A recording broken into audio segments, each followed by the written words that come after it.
Hi kids and welcome to our session for today. So simulan natin ang session na to by playing the game called Where Am I From? So ano bang dapat natin gawin? What we need to do is to look at the following pictures and tell what stories they are from. So I'm going to show you some pictures of different characters from different stories and you just have to tell me from which stories they are. So let's begin. Number 1. The correct answer is Shrek. Number 2.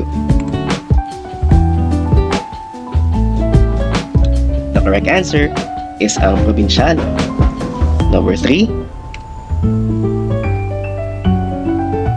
The correct answer is Black Clover. Number 4. The correct answer is ang Pulang Araw. And number 5. The correct answer is Dan Da Dan. There you have it for our game called Where Am I From? Now, here are some questions about our activity.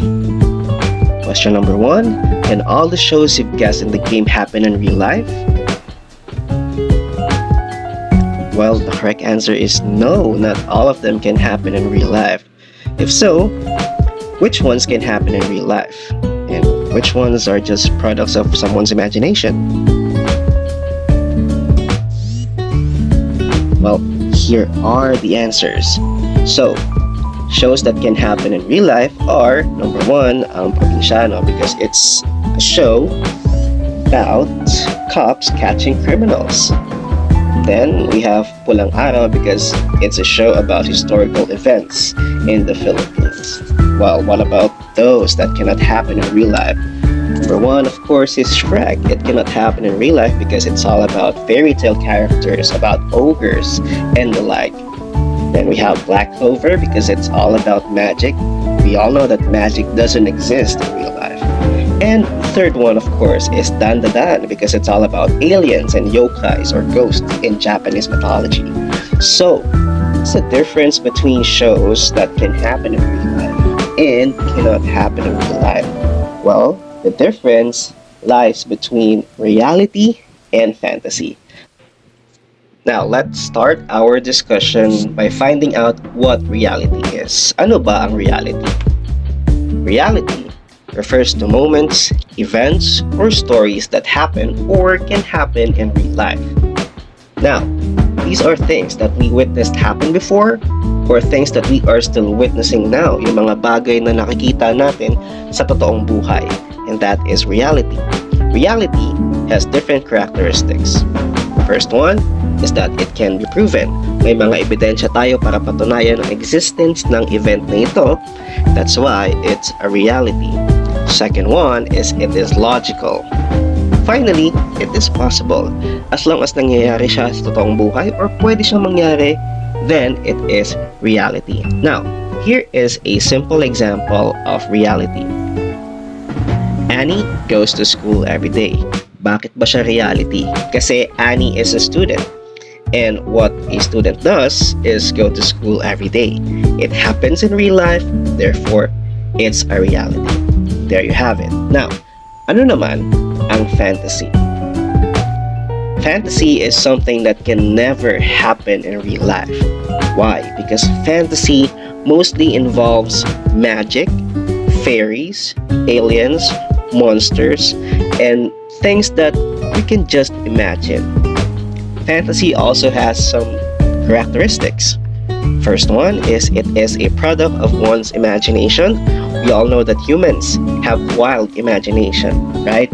Minsan nag-iisip tayo about fairies, about magic, about power, about monsters, and many more. And that's where fantasy comes from. Also, fantasy cannot be proven. When someone tells you something about fairies, unicorns, at yung mga bagay na katulad nun, wala silang ebidensyang mapapakita. Pangatlo is it is not logical. It's fantasy, therefore, there's no logic behind it. And finally, it is impossible. Well, you know, things that we imagine are usually impossible, kaya nga sila fantasy. So here is one example of a fantasy. I saw a fairy that gave me a pair of magical shoes. Why is it a fantasy, you say? Kasi, first one, merong fairy dun sa sentence, and we all know that fairies don't exist. And of course, the magical shoes. Well, if we can have magical shoes, then life would be better, right? Sadly, it's just a fantasy.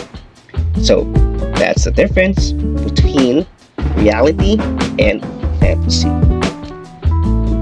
Now, let us try this to find out if you learned something from our discussion. So, ang gagawin lang natin is to read the following situations and tell whether they are a reality or fantasy. Without further ado, let's begin. Number 1, Rose and Bruno Mars made a new song together and its title is Apathy. The correct answer is reality. Tumama ka ba doon? I hope so. Number 2. There are multiple typhoons coming in the Philippines. The correct answer is reality. Number 3. The students are learning how to do their domain expansions. That would have been fun, but this is just a fantasy. Ang saya sana kung nag-aaral tayo ng domain expansion, right? But this is just a fantasy. Number 4, Sung Jin-woo fights monsters in dungeons as a hunter. The correct answer is fantasy. And number 5, Raiden A has lived inside a realm created by her for 500 years. Well, obviously, this is just a fantasy. And there you have it. That's the difference between reality and fantasy. I hope you learned something and I hope you got a perfect score in our activity. If you have any questions, just let me know and I'll see you all on the next one.